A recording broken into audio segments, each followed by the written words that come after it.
All right, welcome everyone. We're going to go and get this tonight's Alachua Audubon evening program kicked off. Tonight's presentation is Invaders, Vagrants, and Rarities. Our guest tonight and presenting is Alex Lamoreaux, who's a senior leader and North American birding specialist for Wildside Nature Tours. And Alex has been, he guides birding tours across the US and beyond. He's worked on avian research projects from Arctic National Wildlife Refuge to southern Belize. Birding migration, particularly shorebird and raptor migration, are his strongest interests. And you might recognize his name from when he's visited or lived here for short periods of time in the Gainesville area, but currently residing in Plymouth, Massachusetts. And as we said, bird guiding takes him all over the world. So if you see our event listing, there should be a link to Alex's profile there on Wildside Nature Tours, and you can see all the tours that he's leading. Without further ado, I'm going to hand this off to Alex. Everyone's going to be muted until the end. If you have questions, feel free to type them into the chat box at the bottom, and then we'll get those answered at the end. Yeah. And if I'm forgetting, this presentation is going to be recorded and uploaded to Alachua Audubon's, YouTube channel and website. So keep an eye out for that. Give me enough time to get it uploaded and all that. So without further ado, thank you everyone for joining us. Welcome, and I'll hand it off to Alex. Thanks, Alex. Hey everybody, thanks a lot, Tim, and thanks Emily for asking me to come talk to the Alachua Audubon. Like Tim said, I lead tours for Wildside Nature Tours, and I've been very lucky that my tours have been busy lately, and I actually got to do some traveling with a few Alachua Audubon members and other Florida birders on 2 tours this year. The first was to the Tucson, Arizona area back in March. We went on a short 5-day trip to see the migration of common blackhawks like this one into the United States. They spend the winter down in western Mexico and then migrate up during this very narrow time frame in mid-March and come right through the Tubac area of southeast Arizona. And over the course of a few mornings at the Hawk Watch, we got to see over 90 blackhawks migrating. Here's a kettle of quite a few, all common blackhawks there. And in addition to the blackhawks, we saw golden eagles and red tails, kestrels, and then when the hawks would slow down, we moved off and did some other southeast Arizona birding. So that was a really great trip, and the first time I've led this trip I designed a few years ago. So that was great to have some Alachua and other Florida birders on board for that. And then I just got back yesterday from leading a private tour for Orange County Audubon down in the Popka and Orlando area to Maine for seabirds like this razorbill, and of course the puffin was the star of the show. And we also saw great cormorants, eiders, lots of roseate terns. The highlight of our trip out to the Seal Island was this great shearwater that made a nice loop around the boat. And of course, lots of other good wildlife. Here's a harvester butterfly, which was a new butterfly for me, and their caterpillars eat. They're the only carnivorous butterfly in North America. Their caterpillars eat aphids, which is really neat. And we saw gray seals and of course moose, like this nice bull moose. But anyway, the point of my talk here tonight is about rare birds and let's see here. As birders, we love to see all birds and see the changes throughout the seasons, but really nothing makes us more excited than finding something rare and unusual. So my talk is focusing on what makes a bird rare and how rare birds turn up where they shouldn't be, with a focus on some Florida rarities. And I'll just say that my hard drive crashed with all my PowerPoints on it, but luckily I had this one recorded here. So we'll just jump over to my recording, and then I'll patch back in at the end, and Tim and I will do some Q&A if anyone has any questions. So without any further ado, here's my talk. like this mountain bluebird that showed up sort of just west of the Apopka area during the North Shore Festival a few years ago, or this Hammond's flycatcher from the West Coast that was down in Big Cypress. And then there are rare birds like this vermilion flycatcher, which are becoming sort of regular annual winter visitors to Florida. And Florida is also well known for Caribbean stray is like Zenaida dove and bananaquit, western spindalis. And one of Florida's rarest birds recently was this gray-tailed tattler on the right, which was found down in the Florida Keys with the kind of the miniature version of itself, spotted sandpiper. And this was only the second or third record for the whole eastern half of the United States. So birds like that bring dozens to hundreds or thousands of birders. Here's a pretty typical scene in the UK where a ton of birders live on a relatively small island, so they all show up when a rare bird turns up. I'm sure you've seen scenes similar to this occasionally if you chase rare birds. Here's a whole bunch of us at the biggest week in American birding about 10 years ago when a Kirtland's warbler was found on the beach and we all rushed there. And more recently, back in November, I was leading one of my South Texas tours, and a social flycatcher was found, this bird, which was the third record for the United States, really the first chaseable record, so a ton of people showed up. So what are rare birds? Basically, you can break them down into these three categories here. Local rarities, which bronze cowbird there in the top right is a good example. They are residents in South Florida, but when one turns up around Orlando or Lake Apopka, that's pretty notable locally. Then you have seasonal rarities, like the bottom left corner shows a white-faced ibis. Glossy ibis are year-round residents in Florida, but in the winter months, there's an increase in glossy ibis, and with them come a few rare white-faced ibis. And that's become kind of expected at Lake Apopka and other places. And then in the bottom right, true vagrants like this broad-billed hummingbird, excuse me, they should only be in southeast Arizona or central Mexico. So when this one turned up in Brevard or Volusia County, I forget, that's a really big deal, true rare vagrant. So birds turning up where they shouldn't be all comes back to migration. So let's briefly give a little migration overview here. Basically, birds are these incredible little computers, and they have built-in clocks and compasses, and they can naturally sense two coordinates, basically their position on Earth and where they want to be, which is sort of ingrained in their biology. And they use visual cues such as the landscape and coastlines and mountain ranges, or visual cues from other birds to move and gather up. And they can also use celestial navigation, which is using the sun, moon, stars.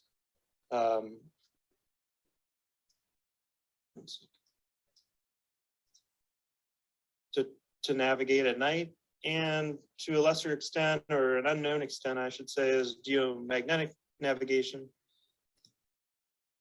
And so a few other factors related to migration are weather.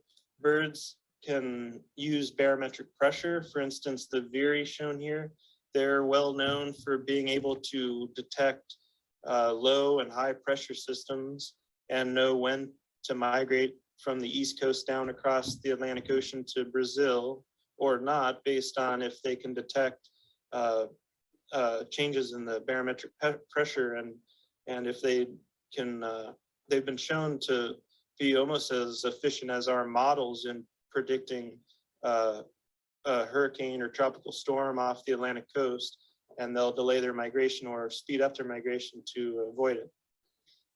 Birds also can see in polarized light, and it's possible that they use ultrasound and smell as navigational cues. Seabirds definitely use smell. So what's what are these birds capable of? Models have shown that smaller birds, given good weather and a full fat load, are able to fly almost 2,000 miles, 1,850 miles nonstop. And a large bird like a shorebird can potentially travel 3,700 miles nonstop. So birds have incredible ability to travel if they want to. And certain species like these two shown here, the blackbill warbler is the longest distance migrant warbler in the world. And every year they migrate about 6,000 miles one way from Canada to the Amazon and back. And Bartel Godwitz, one of the longest distance migrants on Earth, does a 6,500 mile nonstop flight from New Zealand back up across the Pacific Ocean to Alaska, which is just crazy. And so these mileages rival or better what we can do in airplanes. Then what's the detectability of rare birds? Obviously, bad weather or good weather can affect our ability to find rare birds. The habitat you're looking in, a dense forest is harder to find things in the open grassland. Then the species involved, like this very small camouflage Harris's sparrow, is a lot harder to find than a 5 foot tall flamingo. And our coverage, basically, you have places like Merritt Island or Lake Apopka that are birded by dozens of birders every day, and so the rare birds are found there, versus some little woodlot that only gets visited once a year. So there's been some research into this, and in the UK, it was determined that even with very intensive coverage by thousands of birders in the UK, only about 60% of rare birds, well, I should say 60% of rare birds go undetected. And so that shows that simply most birds avoid us or we don't notice them. So how many birds are slipping by us right now? And a common one that may do this all the time is cave swallow here. It's just a small swallow, probably flying high overhead and could easily fly right by you and you'd never look up to notice them. When and where do rare birds show up? Obviously, the migration season is a popular time for that because birds are naturally on the move. But birds also move in response to environmental stressors like their climate, bad weather where they are supposed to be, so they go somewhere else, or too much food or too little food, or predators kind of hounding them where they are supposed to be, so they move somewhere else. But generally, birds show a pattern. So this is an example of a pattern of rare birds that was discovered in the 60s and capitalized on in the 70s and 80s when North American birders started to realize that it was very common for Russian and European birds to get lost over the North Pacific and end up on Attu Island and some of those other barrier islands off Alaska. So birders started going up there during spring migration, and within 20 years, they added 30 new species to the ABA list. And other areas like possibly the most famous, Cape May here, is a peninsula that juts out into the ocean and congregates rare birds. At the tip there, you can see at the bottom left corner is Cape May Point with nice marshlands and ponds and lakes, and lots of rare birds are turned up there.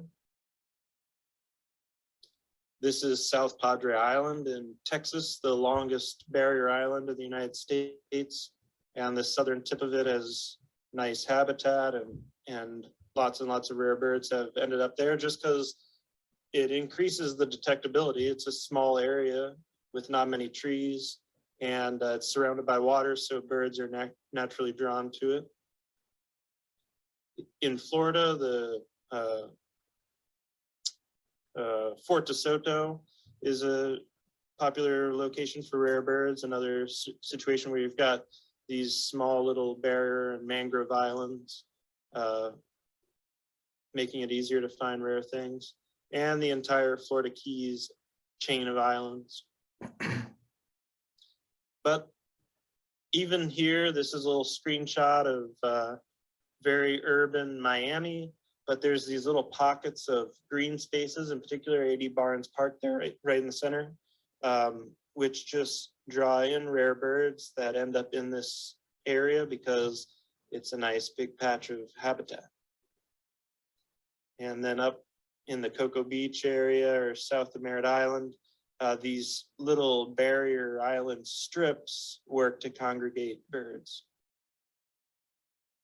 But sometimes rare birds just show up wherever they want to. This is a Couch's kingbird I saw on a fire escape in the West Village of New York City one year.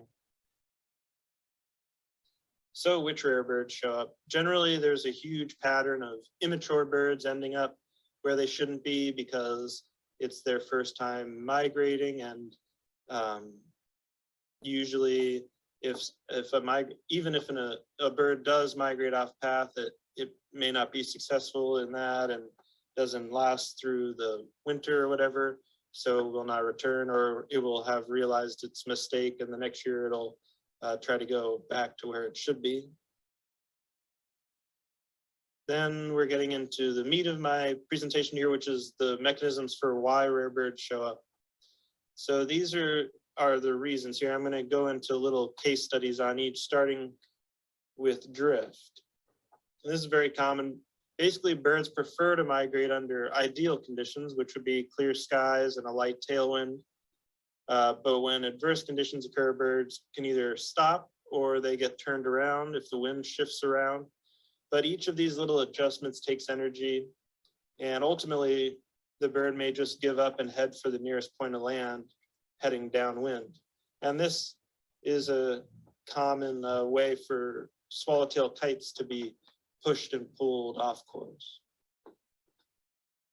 But a great example of this with true vagrants happens in the wintertime with northern lapwings. And actually this happened to a lesser extent this winter, but basically unusually cold temperatures in Europe. Well, let me say that the northern lapwing is kind of like the European version of our killdeer. It's very similar size and habits. So in conditions where there's like a polar vortex type freeze in Europe and the ground freezes over, the lapwings can't get at worms and things.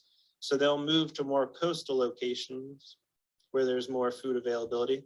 But then what happened in 2012 is Superstorm Sandy came up into the North Atlantic during the peak migration of lapwings, combined with this event of freezing, which pushed the lapwings to the coast. And basically, you can see here, it sucked up lapwings, and there was this just strong push of west winds coming across the North Atlantic, combined with the counterclockwise swirling of Hurricane Sandy, and that resulted in this incredible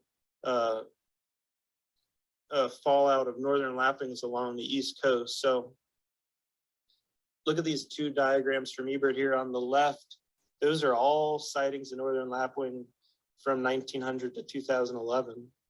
And then in just the fall and winter of 2012 on the right, you can see just the incredible scope of this event here, nearly doubling the number of records of lapwing we've ever detected in the East in one 3-month period. And like I said, this did happen to a lesser extent back in November and December, and a bird was found in Nova Scotia, and then others were found in Connecticut, New York, New Jersey, and Maryland.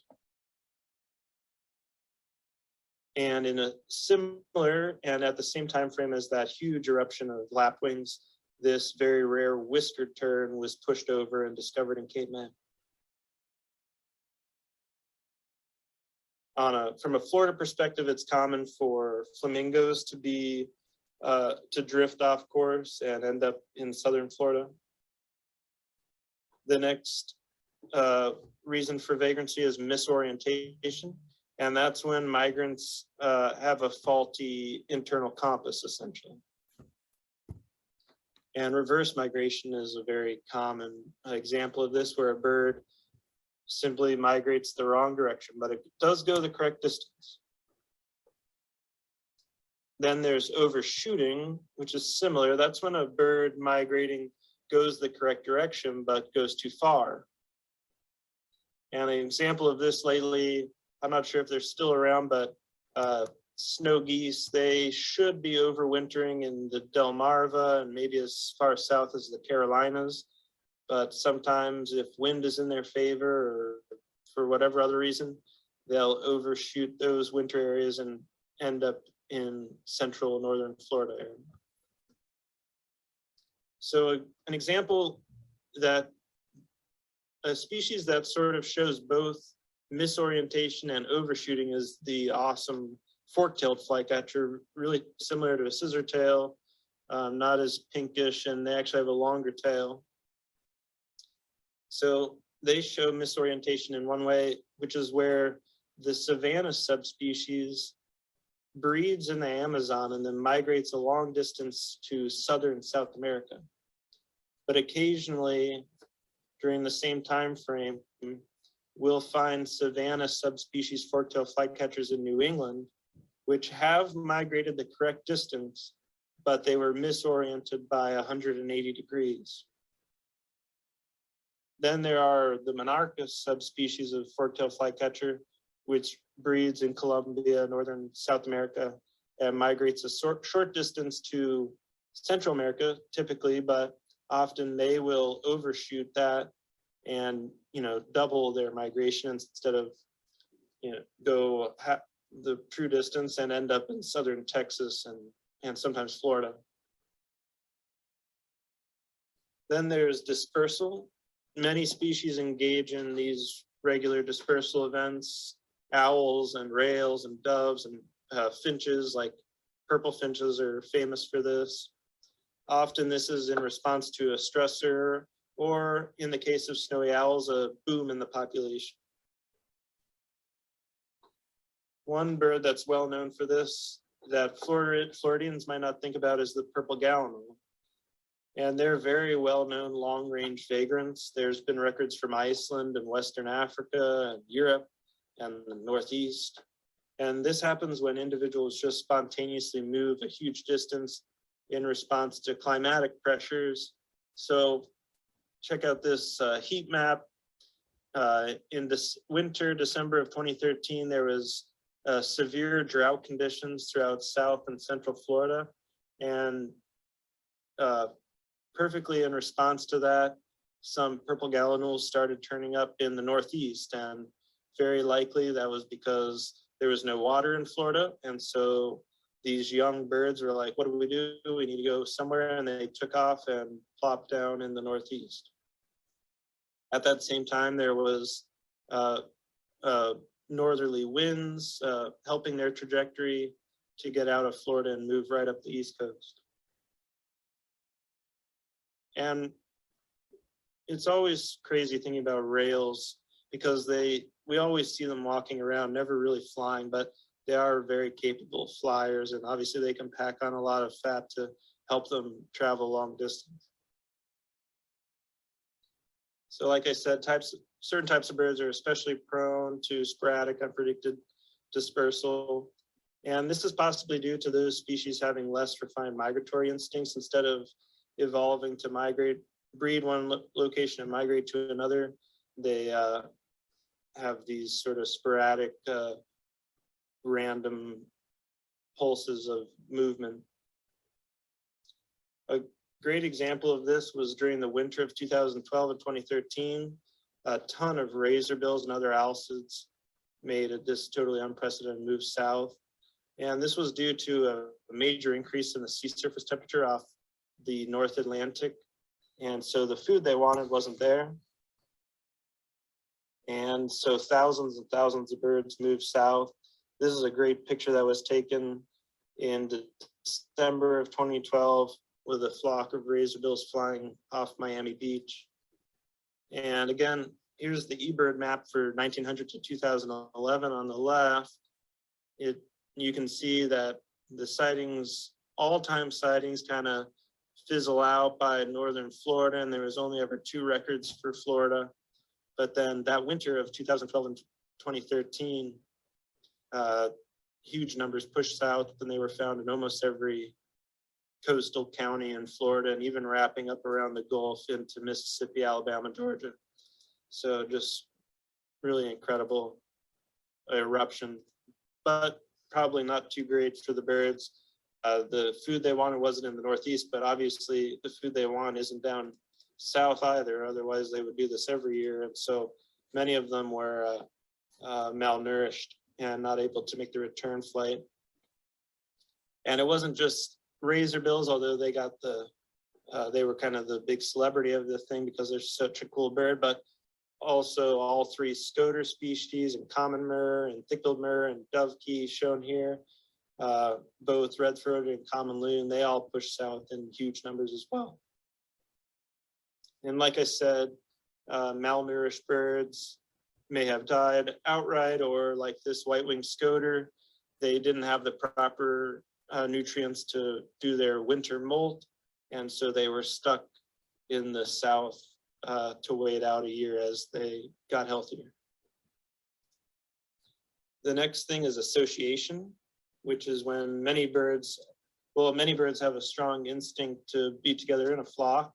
And so out of range birds are likely to join up with things that are similar to them, like this Franklin's gull there in the center is the Western equivalent of our laughing gulls. And so it's very common to find an out of range Franklin's gull mixed with laughing gulls. Basically, the laughing gulls are little decoys to lure in this rare bird. And to a rare extent, this gull here on the bottom is a Vega gull from Siberia, and they are very similar, possibly the same species as our herring gull. And so when they're found in Florida, they're with herring gulls. And then this Heermann's gull, which is sort of famous over the last few years, has been roaming up and down the Florida and eastern coast with other gulls. It should be on the west coast and down into Mexico, but somehow got off course, and now it's just moving around with our gulls, and will probably spend its whole life on the east coast. Here's that same bird after it molted into its adult plumage. It came up to Cape May and was the first record for Cape May. I mentioned this earlier, white-faced ibis, which when they come to Florida, they have pink faces. So it's kind of a bad name for when they show up in Florida. But white-faced ibis, they associate and flock up with glossy ibis. And if you look very closely in the center of this photo, there's the tiny little neotropic cormorant there, which is often found out of range with the common and regular double-crested cormorant. And these two brands were a great example of association where a single brant was found at Lake Apopka, right there above Orlando. And presumably the same bird went up to Daytona Beach. Then it went down to the Everglades, where it was suddenly joined by a second brant. And then they moved up to Port St. Lucie. Then they went over to the Fort Myers area. Then they went back to the Daytona Merritt Island area. And clearly both of the birds were misoriented and lost and confused by the shape of Florida. But after the fact here, it's really neat to look at this map of its movements, because you can see that every time it went somewhere, it attempted to take this same trajectory to the northeast, but ran into the ocean and had to try something else. Then there's disorientation, which is pretty rare situation. It's more of a short-term problem where a weather event gets a bird off course, and then the bird may be swept up in some other thing. But truly disorientated birds are probably pretty rare, or die before they can do anything drastic. Then there's human activities, which are just daily things that change and manipulate the environment. And so we've had the direct impact on the displacement of many birds, either through trading species in the pet trade and sending them where they shouldn't be, or accidentally shipping birds across the world or the purposeful introduction of exotic species. Monk parakeet is a popular bird in the pet trade, or at least it was, and they've gotten loose and then set up colonies throughout the Southeast and Texas and even up in New York and Chicago and Connecticut. And of course, European starling. Then there's sort of a mysterious case that happened in the Miami area where this pair of great black hawks, which should be in northern South America, they were seen for decades on the Crandon Beach area, Key Biscayne. And generally the consensus is that these were being kept in a private collection and somehow escaped and set up shop there in Miami. Here's a great example of sort of a natural vagrancy that was helped along by human activities. Basically, a birder, Peter Leahy, documented 6 of these brambling, which are a European finch. They jumped on a container ship, leaving Russia there. On September 24th, 6 were on board, and Peter documented them every day as they moved across. And you can see there were 6 continued about 2 weeks later. Then there was down to 2, then eventually down to 1. And that one bird rode the ship all the way into Los Angeles and then flew away. So it did get on board the ship. They did get on board the ship to their own devices, but they rode the ship for safety all the way across the Pacific Ocean. And these hooded crows here, a good example of that. They're famous for riding ships all around the world and have been introduced at many locations around the world near ports and things like that. And so there's this little family group of them down in the St. Pete area, and their numbers have kind of declined, and they've started hybridizing with fish crows. Then there's false vagrancy, which is a case like is common with seabirds, where we thought things like this white-faced storm petrel and herald petrel were rare birds, but it was purely our own ignorance or inability to get out on the ocean enough. And now that we've figured out that, you know, the 3rd week of August or 2nd week of September is prime time to find these, they're found every year off the East Coast. And range expansions, pretty straightforward. Simply birds expand their range. It's always happened, and now it's happening on a more rapid basis. Here are some classic range expanders you're all familiar with in Florida, but now things like cardinal and red-bellied woodpecker are residents up into Canada, where they were unheard of 20 years ago. Cormorant and mockingbird also making a massive range expansion and population boom. Some more recent examples are sandhill cranes, which have capitalized on the same population booms in snow geese and Canada geese. Common raven has declined significantly in the east due to human clearing of land, but has now adapted to urban environments and is booming again. And white pelican has massive population increase and huge numbers over winter in Florida now. And the rufous hummingbird, due to more exotic plantings on the East Coast and people keeping hummingbird feeders up, they've been detected, and maybe they were always there, but more commonly detected now, wintering on the East Coast. And they're very hardy too. Rufous hummingbirds in Pennsylvania were able to withstand -20 degrees for multiple days.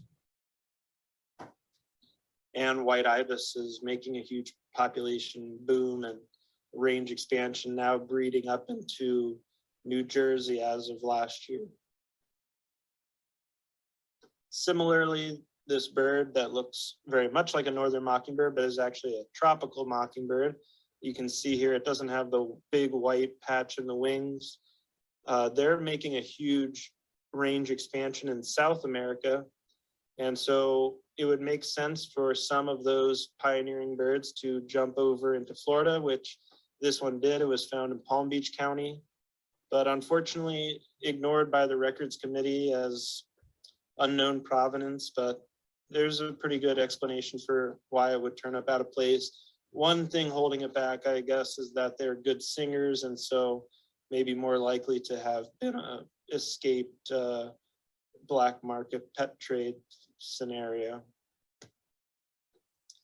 And a good example of this is with northern or crested caracaras in the north.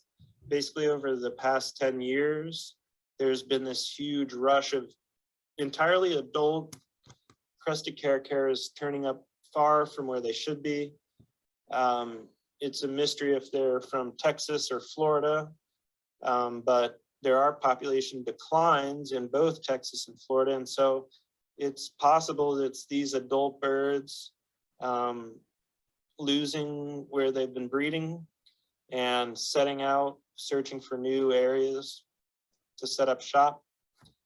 And then a just incredible textbook example of a bird taking over and expanding its range is the Eurasian collared dove. And no species has colonized North America so rapidly. Here's a great map that was put into the new version of the Nat Geo Guide to Birds in North America that just came out. And you can see the introduction of Eurasian collared dove there in the Bahamas in 1975. And then it only took a few decades before they were found across the entire United States and down in through Mexico. But notably, they've never been able to take over the Northeast. And that's one of the biggest mysteries in birding. And finally, some rare birds just make no sense at all. This one in particular is a hybrid of a tropical kingbird and a scissortail flycatcher, which is just an insane hybrid. And then it was found in coastal New Hampshire, which doesn't make any sense either, because neither of those birds should be here. And just the odds of this are so low, and it's so strange, but it does follow the pattern of rare birds being more commonly detected along the coastline just because it bunches things up. But doesn't make much sense. So who knows where it came from and what its deal is. But ultimately, get out there, explore new places, keep an open mind, and try to document some of this, and maybe use some of this to help you find your own rare birds. And that's about it. Thank you very much.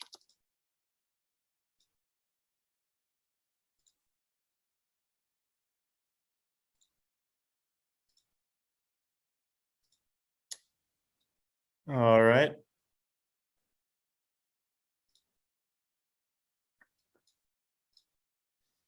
Well, thank you there. Sorry we had to do a recorded version of my talk instead of me giving it live, but like I said, I just didn't have access at the moment to my presentation, but hopefully, well, we should have played a little drinking game where everyone took a drink every time my voice cracked, but hopefully you all enjoyed my presentation there.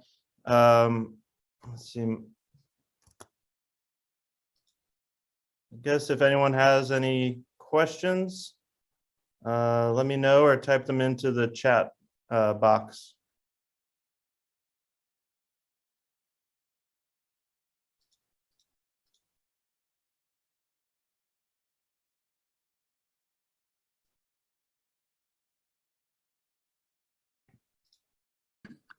All right, I've changed the settings so that y'all are able to unmute yourselves. So if you want to unmute and ask Alex any questions, y'all can feel free to go ahead and do that now.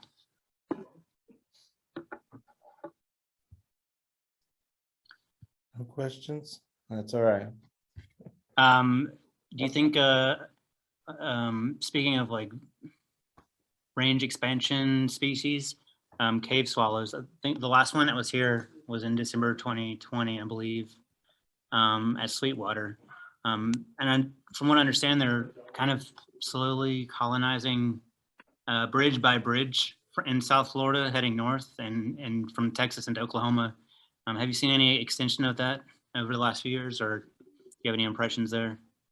Well, yeah, there's a combination there of a true northward range expansion and also just more recognition by birders and people keeping an eye out for that because it's extremely similar to cliff swallow. But and the other weird thing with cave swallows is that there's the mainland Texas population and which is migratory, and then a resident supposedly non-migratory Caribbean population, and different weather events have displaced those two populations.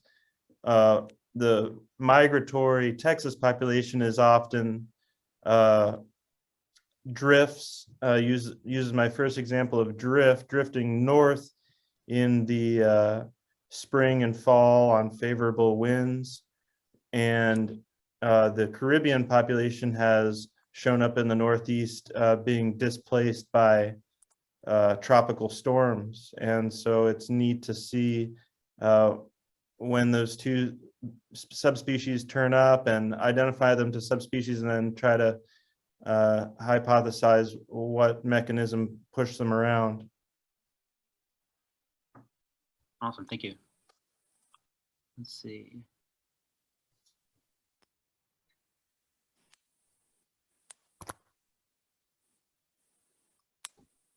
Barb asked where I saw this. Oh, Barb, where did she see the snow geese? Yeah. So, snow geese and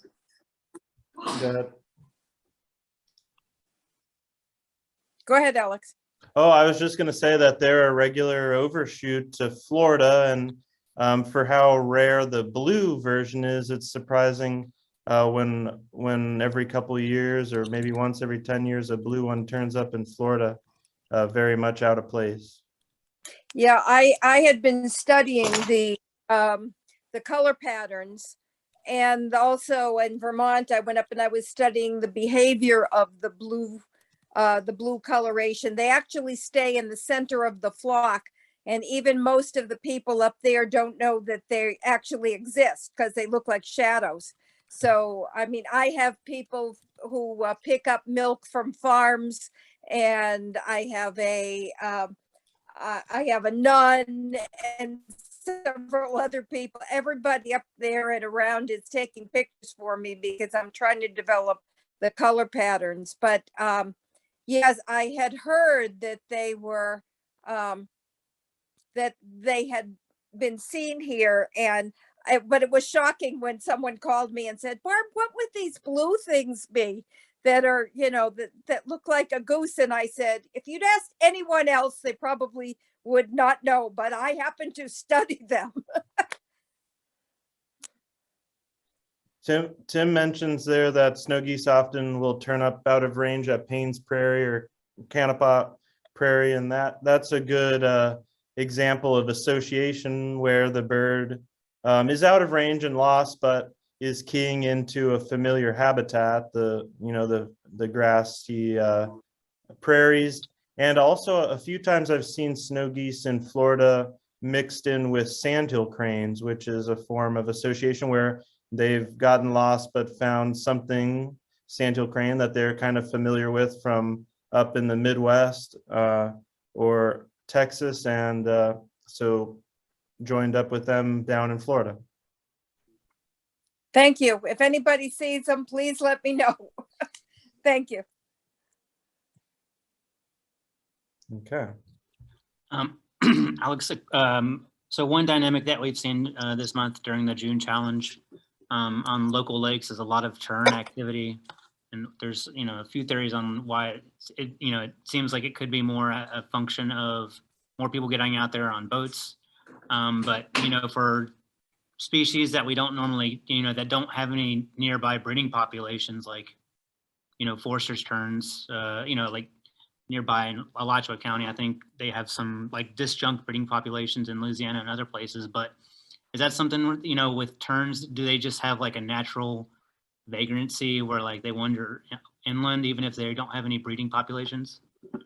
Yeah, and something to look into with those is what age they are, because I bet that most of them are subadult terns that are really not in any hurry to get anywhere and just they're nomadic and finding a decent enough population with food there and in northern Florida and not bothering with making it all the way back to where the rest of the breeding colonies are. Something very similar happens with shorebirds, where we've got these spring migrating shorebirds. They all go through, and then you have holdovers through June. Then all of a sudden shorebirds start coming back in July, and some of those birds seen in middle and late June and early July were probably younger birds that were like, well, I'm not going to fly all the way back to the Arctic. This works right here. And I bet the terns are doing something similar. Awesome, thank you. Debbie just texted in the chat about the little population of swains and socks in the Florida Keys, and the surprising number of swains and socks that migrate through the Florida Keys Hawk Watch.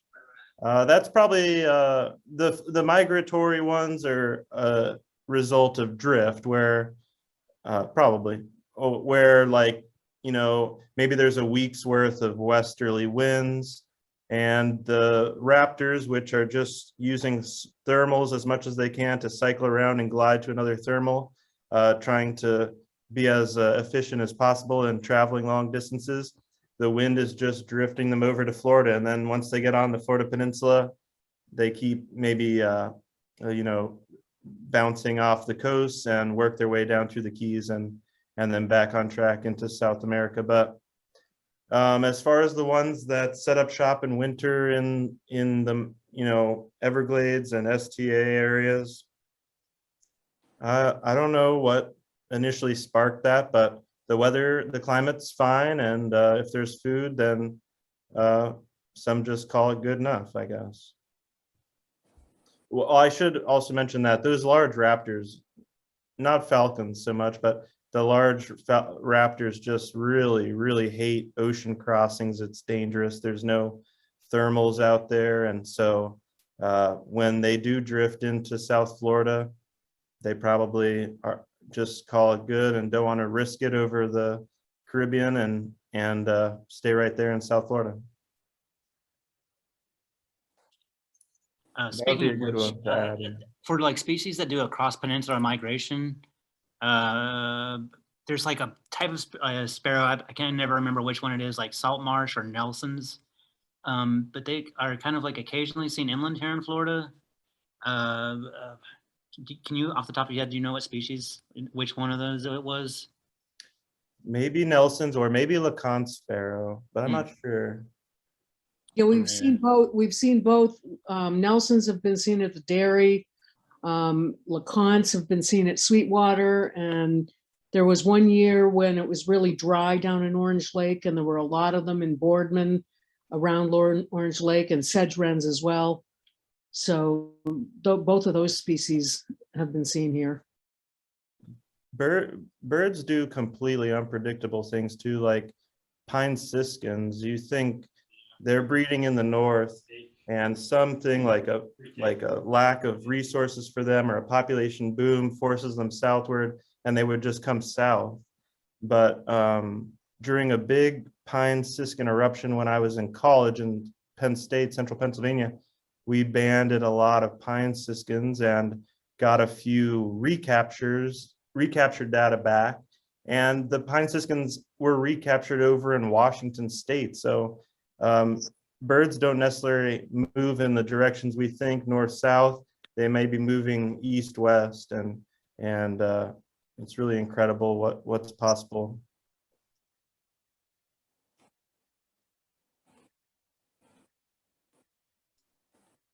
All right, well, that might be it, but and migrants here after last year's hurricane. Tim, do you know anything about that? I know that there has been Bahama Woodstar record in South Florida, but I'm not sure what the timing was as far as mechanism for putting it out of place.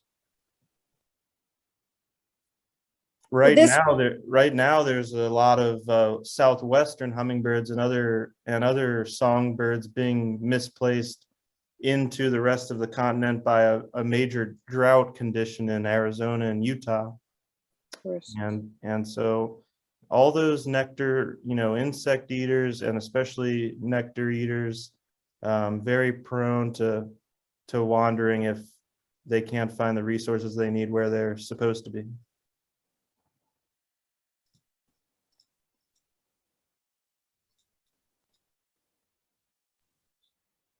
Okay, well, thank you very, very much. And I always look forward to the next time I get to bird around the Gainesville area. I might see you out there. So keep at it, and thank you. Yeah, thanks so much for joining us, Alex. As I mentioned, tonight's presentation is recorded, so we'll get that uploaded as soon as possible. Once again, thanks for everything, Alex, and thanks for all the sightings and everything that you racked up while you're here. They've helped us